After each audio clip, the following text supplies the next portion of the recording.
Dear students, good afternoon to you all. Hope बेटा you all quite fit and fine and doing hard work. Yes बेटा, मैं आशा ही नहीं बल्कि पूर्ण विश्वास के साथ में ये कह सकता हूँ कि आप सभी बच्चे खूब मेहनत कर रहे होंगे और जो टॉपिक जो वीडियोस आपको दिए जा रहे हैं उनके ऊपर रेगुलरली आप वर्क कर रहे होंगे। ठीक है बेटा, चलते हैं। जो हमारा लेसन है दिस बायोमोलिक्यूल्स, और बायोमोलिक्यूल्स के अंदर जो टॉपिक बेटा हमने स्टार्ट करवाया था दैट वाज प्रोटीन। प्रोटीन के अंदर मैंने आपको इसका जो स्ट्रक्चर था उसके बारे में कंसेप्ट दिया था। अगर आपको ध्यान होगा, जो पिछला वीडियो मैंने आपको दिया था उसमें मैंने आपको बताया था कि भाई इसका जो प्राइमरी स्ट्रक्चर है उसके बारे में आइडिया दिया था। And I have told you जो प्राइमरी स्ट्रक्चर है उसमें जो अमीनो एसिड्स होते हैं उनका सीक्वेंस होता है। उस सीक्वेंस में अगर एक भी चेंज हो गया तो जो अमीनो एसिड की जो चेन होती है वो डिफेक्टिव हो जाती है। मतलब जो पॉलीपेप्टाइड की चेन बनेगी वो कैसे होगी, डिफेक्टिव होगी। जैसे मान लो नॉर्मल हीमोग्लोबिन था, अगर उसमें एक भी अमीनो एसिड चेंज हो गया, उसकी जगह दूसरा अमीनो एसिड आया था, तो जो नॉर्मल हीमोग्लोबिन था वो चेंज होकर के किसमें चला गया, डिफेक्टिव हीमोग्लोबिन में चेंज हो गया। ठीक है बेटा, ये था हमारे पास प्राइमरी स्ट्रक्चर। अगर सेकेंडरी की मैं बात करूं, उसके अंदर मैंने आपको बोला था कि अल्फा हेलिक्स स्ट्रक्चर। इसमें मैंने आपको बोला था कि जो पेप्टाइड चेन होती है उसके अंदर कॉइलिंग होती है, कॉइलिंग के कारण जो स्ट्रक्चर बनता है वो स्पाइरल वे में चला जाता है, स्पाइरल स्ट्रक्चर वहां पे बनता है, जिसके अंदर के जो NH CO बॉन्ड होता है, जो पेप्टाइड बॉन्ड होता है, उस पेप्टाइड बॉन्ड के अंदर हाइड्रोजन बॉन्डिंग होती है। आई हैव टोल्ड यू जो NH और CO बॉन्ड होता है उसके अंदर जो रोटेशन है वो पॉसिबल नहीं है। क्यों पॉसिबल नहीं है? क्योंकि उसमें रेजोनेंस होती है, डबल बॉन्डेड कैरेक्टर आ जाता है वहां पे। And I have told you about the rotation is possible, जहां पे आपको कंसेप्ट दिया था कि ये CHR हो गया बेटा, ये C डबल बॉन्ड O हो गया, और ये यहाँ पे क्या बन गया NH, यहाँ आएगा C डबल बॉन्ड O और यहाँ आएगा अगेन NH। तो यहाँ रोटेशन पॉसिबल नहीं है, यहाँ रोटेशन पॉसिबल नहीं, बट यहाँ और यहाँ रोटेशन पॉसिबल थी। आई हैव टोल्ड यू ये हमारे पास साई हो गया, ये फाई हो गया, और इसी को ही हमने ये जो एंगल यहाँ पे बने थे, फाई वाले जो एंगल बने थे, इनको नाम दिया था रामाचंद्रन एंगल। ठीक है बेटा, ये तीसरा वीडियो था। इवन अगर मान लो मैं अल्फा हेलिक्स की अगर मैं बात करूं और इसके एग्जाम्पल की अगर बेटा मैं बात करूं तो इसके अंदर जो एग्जाम्पल्स बनेंगे बेटा, जैसे मान लो मैं यहाँ पे लिखता हूं लाइक दिस वन मायोसिन। तो मायोसिन जो है मसल्स के अंदर मायोसिन पाया जाता है। या जैसे मान लो कीरेटिन की अगर बात करें तो कीरेटिन जो है हेयर हो गया या स्किन हो गया या नेल्स होगी या वुल होगी, ये एग्जाम्पल जो बनते हैं बेटा, these are the type of, ये जो एग्जाम्पल बने वो किसके बने, अल्फा हेलिक्स स्ट्रक्चर के बने। लेट अस मूव, आज चलते हैं बेटा। आज जो हमारे पास सेकेंडरी स्ट्रक्चर आया उसे नाम देते हैं the first one, second one, which one is beta pleated structure. कौन सा स्ट्रक्चर है बेटा, यहां लिखूंगा मैं नाउ सेकेंड वन, सेकेंडरी के अंदर जो बनेगा ऐसे लिखेंगे बीटा प्लेटेड शीट स्ट्रक्चर। समझेंगे आप कि बीटा प्लेटेड शीट स्ट्रक्चर क्या है। एक बार मैं यहां लिख देता हूं और फिर आगे जाकर के इसके ऊपर वर्क करेंगे। यहां लिखेंगे an idea about beta pleated sheet structure was given by Linus Pauling, also was given by, ठीक है ना, ये भी किसने दिया, जो लिनस पाउलिंग थे उन्होंने ही इसके बारे में भी कंसेप्ट दिया। ठीक है, क्या चीज है, इट या it is similar to pleated folds of drapery. It is similar to pleated folds of drapery where number of peptide chains are stacked one upon another and to form three-dimensional structure in which hydrogen bonds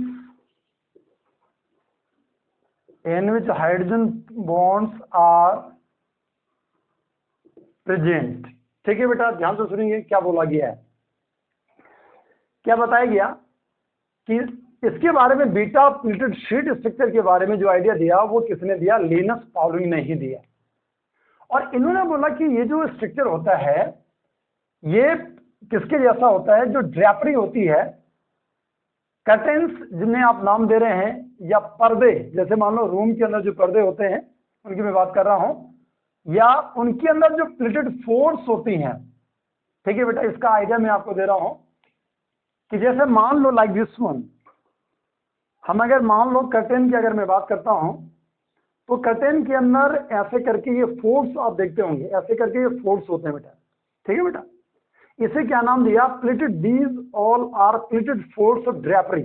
जो curtains होते हैं उनके अंदर जो ये force बने हुए हैं बिल्कुल इनके जैसे क्या होता है, जो बीटा प्लेटेड शीट स्ट्रक्चर होता है ये बिल्कुल इसके जैसा होता है। बहुत क्लियरली समझ में आ गया बेटा। ये अपने आप में जो बन रहा है ये थ्री डायमेंशनल बनता है बेटा। ठीक है, और इसके अंदर जो भी पेप्टाइड बॉन्ड होता है, NHCO बॉन्ड जो है उसके अंदर क्या होता है? हाइड्रोजन बॉन्ड का फॉर्मेशन होता है। बहुत क्लियर है बेटा। अगर मैं इसकी बात करूं तो इसको हम कैटेगराइज करते हैं दो टाइप से, और यहां लिखेंगे there are two types.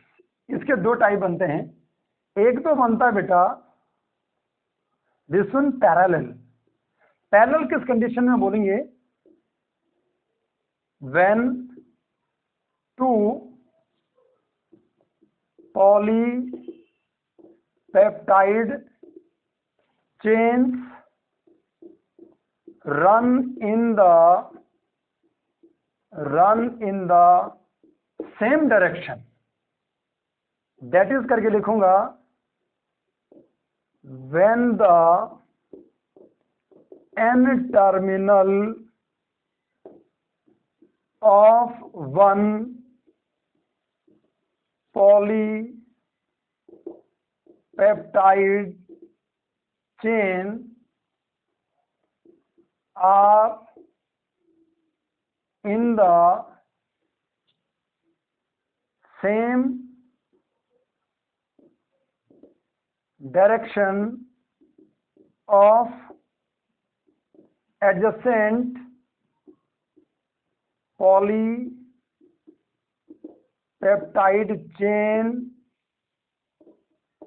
with n terminal।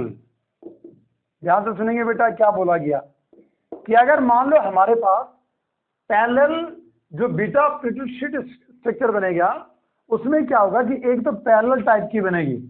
Parallel में क्या होगा कि जो पॉलीपेप्टाइड चेन है उसके अंदर आपको ध्यान होना चाहिए दो टर्मिनल होते हैं, एक n टर्मिनल है और दूसरी तरफ n टर्मिनल NH2 वाला ग्रुप। C टर्मिनल कौन सा होता है? जो कार्बोक्सिलिक वाला जो ग्रुप होता है। तो n टर्मिनल है, एक हमारे पास ये पॉलीपेप्टाइड की चेन है और दूसरा हमारे पास ये पॉलीपेप्टाइड की चेन है। देख रहे हैं बेटा, यहाँ भी NH2 ऊपर लिया मैंने और COH ग्रुप नीचे लिया, तो ये n टर्मिनल हो गया, ये भी n टर्मिनल, ये C और ये C टर्मिनल। तो जहां पे n टर्मिनल और n टर्मिनल दोनों के दोनों एक साथ चलती हैं तो उस एक तरफ होती हैं तो उसे बोल दिया हमने दिस वन पैरेलल। ठीक है बेटा, और अगर ये अपोजिट में चले जाए या और C एक तरफ है तो n टर्मिनल हो गया। अगर मान लो इसको उल्टा कर दें, n के साथ में यहाँ C टर्मिनल आ जाए तो उस कंडीशन में जाकर के ये पैरेलल ना होकर के कैसा बन जाएगा? Anti parallel. और पैरेलल का अगर मैं एग्जांपल की अगर मैं बात करूं बेटा तो इसके अंदर जो एग्जांपल बनता है दिस वन कीरेटिन। जो कीरेटिन है वो इसका क्या बनता है? एग्जांपल बनता है। हेयर की मैंने बात की थी या नेल्स की मैंने बात की थी, या वूल की बात की थी बेटा, या स्किन की बात की थी, उसके अंदर क्या था, केराटिन। ठीक है बेटा। नाउ द सेकंड वन, अगर मान लो, अभी इसका स्ट्रक्चर भी ड्रॉ करूंगा मैं, अगर हम एन के बजाय, सॉरी पैरेलल के बजाय एंटी पैरेलल की बात करते हैं,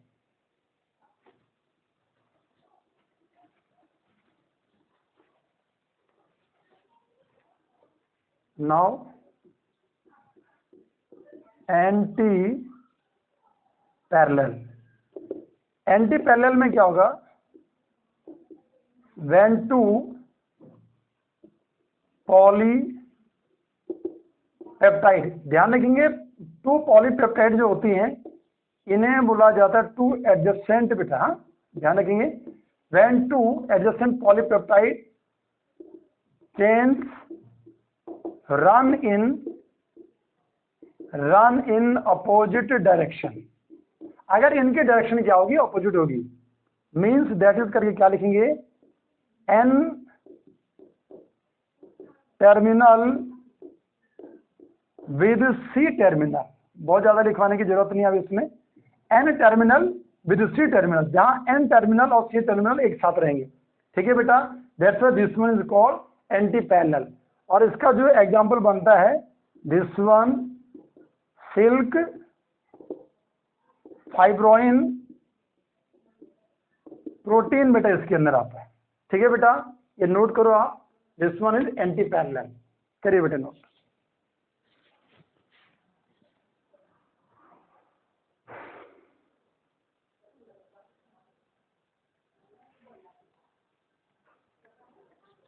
ठीक है बेटा, अब हम इसका जो स्ट्रक्चर है उसको ड्रॉ करते हैं बेटा।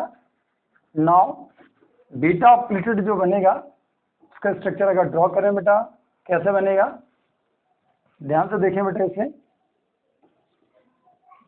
प्लेटेड फोर्स जिसके अंदर है वो चीज आपको ध्यान रखना है। सो ये मैं ड्रॉ कर रहा हूं यहां पे,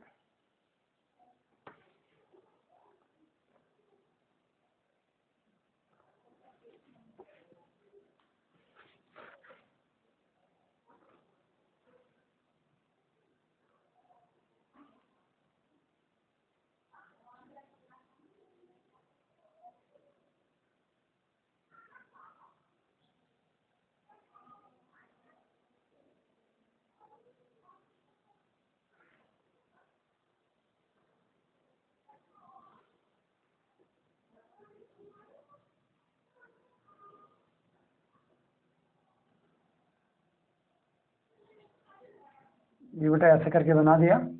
ठीक है, और इसे मैं ऐसे ड्रॉ कर लेता हूं।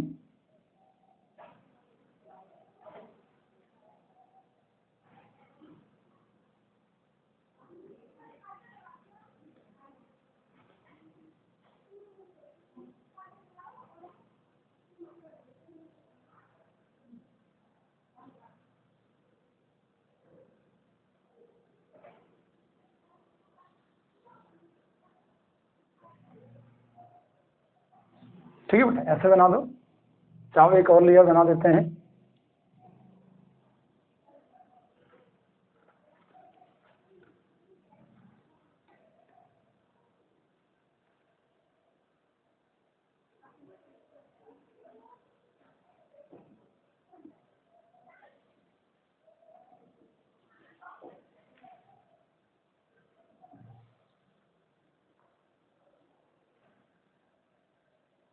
One two three four five six seven eight nine 10 11 और 12। ठीक है, जिससे बनाने में दिक्कत भी नहीं होगी, ऐसे बना दिया हमने। इसको भी ऐसे ड्रॉ कर देंगे।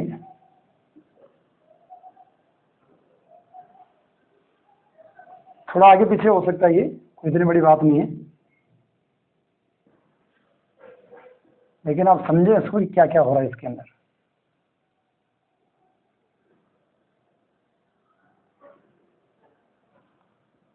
ऐसे बना दिया। इसे ड्रॉ कर रहा हूं बेटा, पैरेलल बनेगा, और इसे ड्रॉ करूंगा एंटी पैरेलल। ठीक है, कैसे करके आप पैरेलल को बना रहे हैं और एंटी पैरेलल कैसे बन रहा है।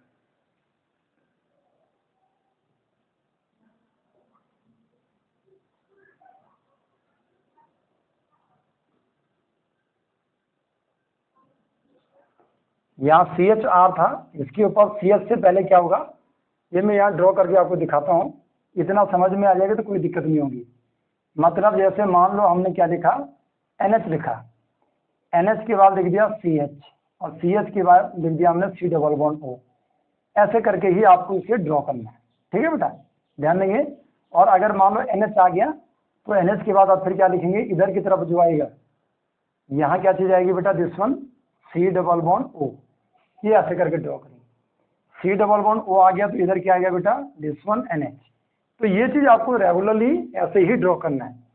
तो क्या किया आपने, जैसे ये RCH लिख दिया तो इसके बाद इधर जा रहे हैं, तो यहाँ जाएंगे तो C double bond O, C double bond O के बाद क्या आ गया, NH, और NH के बाद फिर दोबारा क्या आएगा, यहाँ आएगा बेटा दिस वन CH और R, फिर आएगा C डबल बॉन्ड O, फिर यहाँ जाएगा N और ये H, फिर यहाँ आ गया CH हो गया, R हो गया, C डबल बॉन्ड O, फिर यहाँ आएगा NH हो गया, और यहाँ आ गया बेटा CHR, और ये ऐसे छोड़ दिया, ठीक है।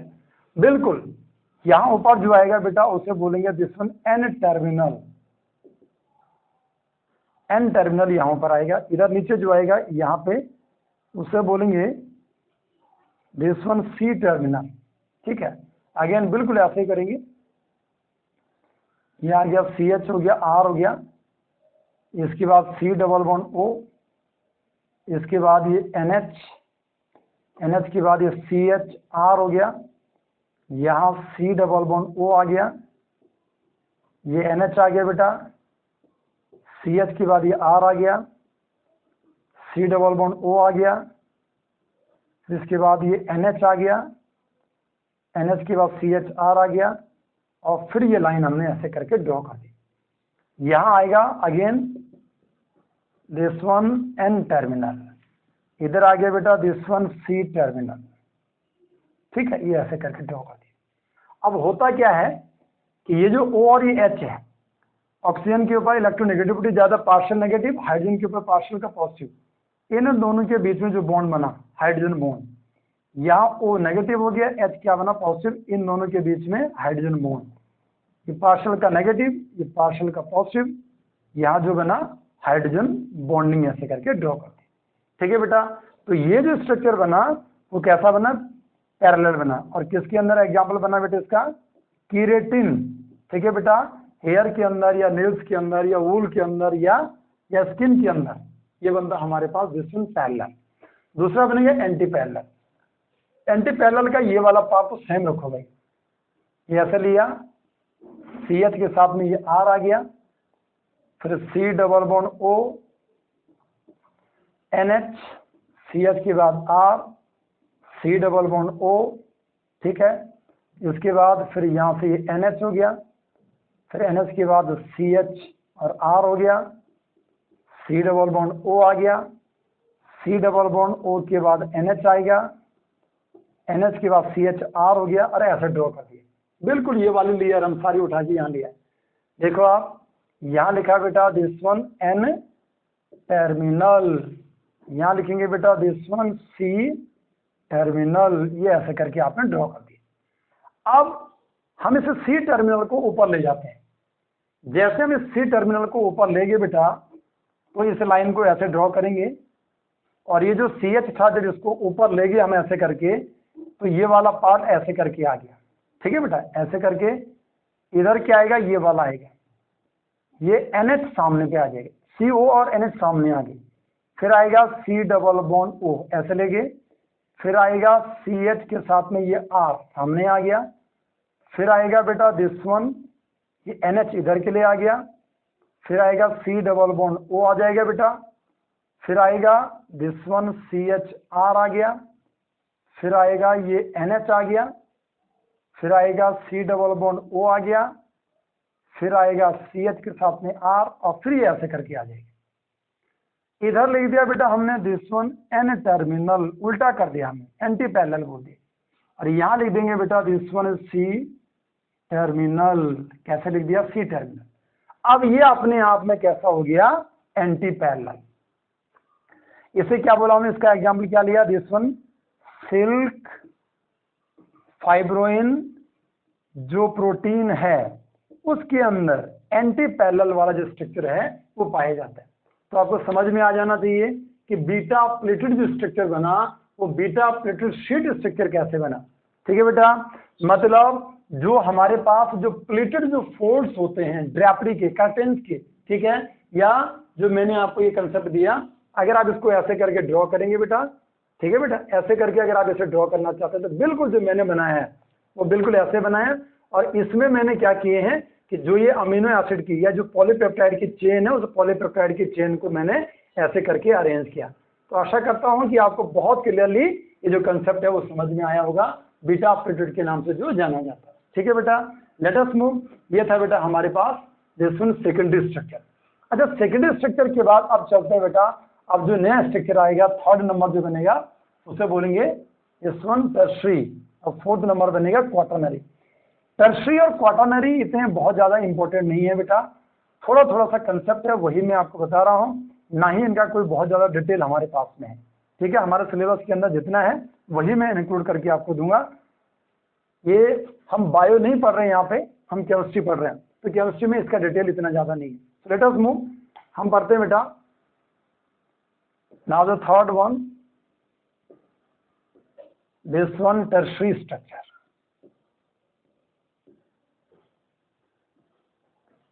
यहां लिखेंगे tertiary structure arises due to folding, coiling and bending in the polypeptide chain which causes three-dimensional structure। ठीक है बेटा, ध्यान देंगे, इतना सही है। इसमें क्या होती है, फोल्डिंग होती है, इसमें कॉइलिंग होती है, इसमें बेंडिंग होती है। पॉलीपेप्टाइड चेन के अंदर जो 3D में क्या हो जाता है, चेंज हो जाता है। और इसके जो एग्जाम्पल बनते हैं बेटा, अगर एग्जाम्पल की अगर मैं बात करूं तो इसके अंदर जो बनेंगे लाइक दिस वन, जो हमारे पास फाइब्रस प्रोटीन्स थे एंड जो ग्लोबुलर जो प्रोटीन्स थे वो सारे के सारे इसके अंदर क्या होते हैं, इंक्लूड होते हैं। दिस वन इज टर्शरी, ये अपने आप में क्या बनेगा, टर्शरी स्ट्रक्चर के नाम से ये जाना जाएगा। ठीक है बेटा, लेट अस मूव। ठीक है, फाइब्रस के भी सारे इंक्लूड नहीं होंगे, कुछ इसके इंक्लूड हो जाते हैं, ग्लोबुलर तो सारा इसके अंदर क्या होता है, इंक्लूड होता है। So let us move. Fourth number की अगर मैं बात करूं, फोर्थ नंबर जो बनेगा वो आता है दिस वन क्वाटरनरी स्ट्रक्चर। ठीक है बेटा, क्वाटरनरी स्ट्रक्चर क्या है, इसका भी कंसेप्ट मैं आपको दे रहा हूं, और यहां लिखूंगा बेटा many proteins are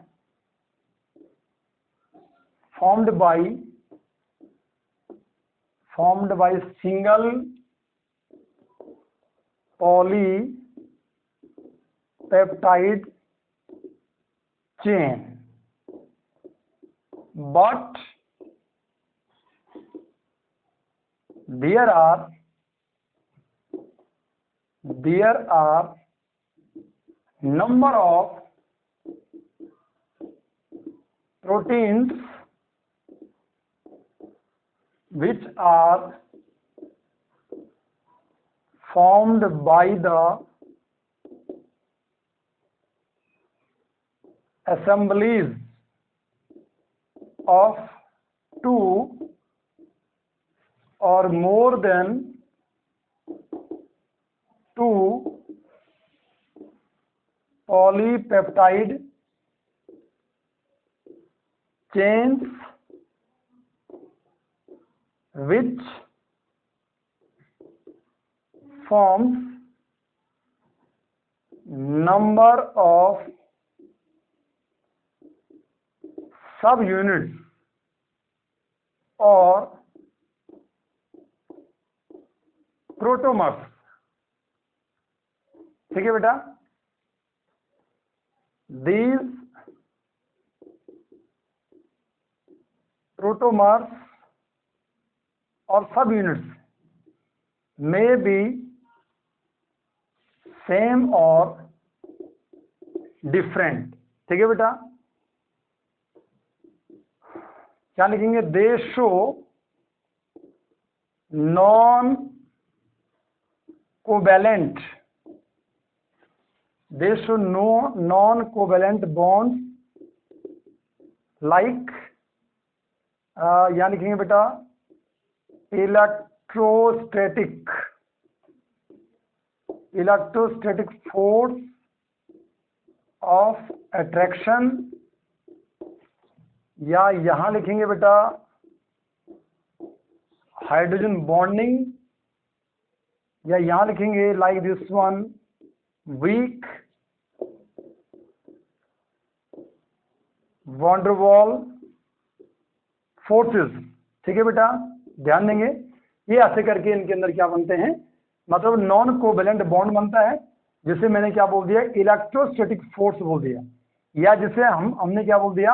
hydrogen bonding इसे बोल दिया, या इसके अंदर क्या होता है? Weak van der Waals force बनता है बेटा। ठीक है बेटा, सो दैट, यहां लिखेंगे so that quaternary structure determines the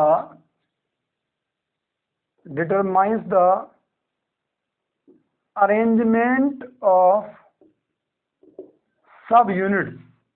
जो सब यूनिट्स थी जिन्हें मैंने बोला था कि बहुत सारे पॉलीपेप्टाइड की जो चेन होती है वो आपस में क्या हो जाती है? जुड़ती हैं। 2 और मोर देन 2 पॉलीपेप्टाइड चेन जब वो आपस में जुड़ती हैं, उनकी जब असेंबली होती है तो वो मिलकर के क्या करते हैं? प्रोटोमर का फॉर्मेशन करते हैं, या वो मिलकर के क्या करते हैं बेटा? सब यूनिट्स का फॉर्मेशन करते हैं। तो जो क्वाटरनरी स्ट्रक्चर है वो क्या बोलता है कि जो ये सब यूनिट्स हैं इनका जो अरेंजमेंट है उसको डिटरमाइन करने का काम कौन करता है? क्वाटरनरी स्ट्रक्चर करता है बेटा, ध्यान देंगे।